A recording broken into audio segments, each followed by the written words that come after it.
საქართველოს პოლიტიკურმა ბედუყუღმართობამ და შინააშრილობამ მეფე პოეტი ფაქტობრივად ტახტის მაძიებლად აქცია. იგი მამის ვახტანგ მეხუთის მხარდაჭერით ჯერ იმერეთში გამეფდა, შემდეგ კახეთში და ბოლოს 1678-დან 1698 წლამდე 4-ჯერ ავიდა იმერეთის ტახტზე. სამწუხაროდ იმერეთში იმდენად ატკინეს გული მეფე მგოსანს, რომ ძალიან მძიმე სიტყვები აღმოხდა. დავტოვე ქაჯთა ქვეყანა ღვთისაგან დაწყევლილიო. დიახ, არჩილს საქართველოს დატოვება მოუწია, რადგან იგი ტახტის შენარჩუნებას მარტოოდენ საკუთარი ძალებით ვერ ახერხებდა. ამიტომ მოკავშირის ძებნა ჩრდილოეთში დაიწყო. მეფე პოეტი 1699 წელს სამუდამოდ გადასახლდა რუსეთში. 1700 წელს რუსეთის ხელმწიფე მეფე არჩილსა და მის ოჯახს ღირსეული ულუფა და წლიური ფულადი სარგო დაუნიშნა. რუსეთში ქართველმა მეფემ კულტურულ საგანმანათლებლო საქმიანობა ფართოდ გაშალა.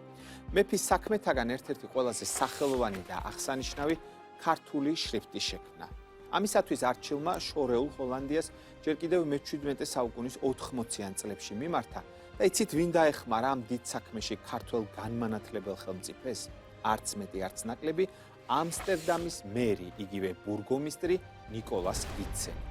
დღემდე შემორჩენილია 1686 წლის 17 დეკემბრის მოსკოვიდან გაგზავნილი არჩილის ქართული წერილი ამსტერდამის ბურგომისტრისადმი.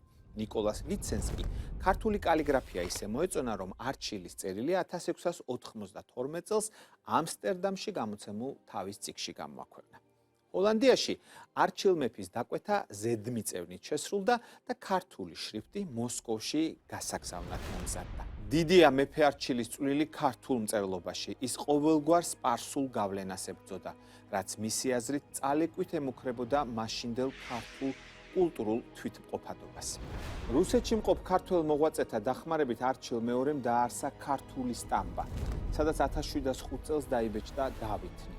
აქვე შეუდგა სრული ქართული ბიბლიის გამოცემის სამზადისი.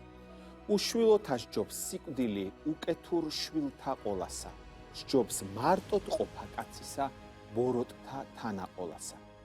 ამ სიტყვების ავტორმა მეფე არჩილმა საქართველოს ერთ-ერთი ყველაზე ღირსეული და განათლებული უფლისწული აღუზარდა ალექსანდრე ბაგრატიონი, პეტრე დიდის უახლოესი მეგობარი და თანამებრძოლი. საუბედუროდ 1700 წლის 19 ნოემბერს შვედეთთან ომის დროს ნარვასთან ბრძოლაში ალექსანდრე ბაგრატიონი სხვებთან ერთად ტყვედ ჩავარდა და 10 წელიწადი გაატარა საპატიმროში. საუბედუროდ მეფე არჩილმა სანუგეშო ვაჟი ცოცხლად ვეღარ ნახა. ბედისწერამ უკანასკნელი იმედიც გამოაცალა ქართველ ხელმწიფეს.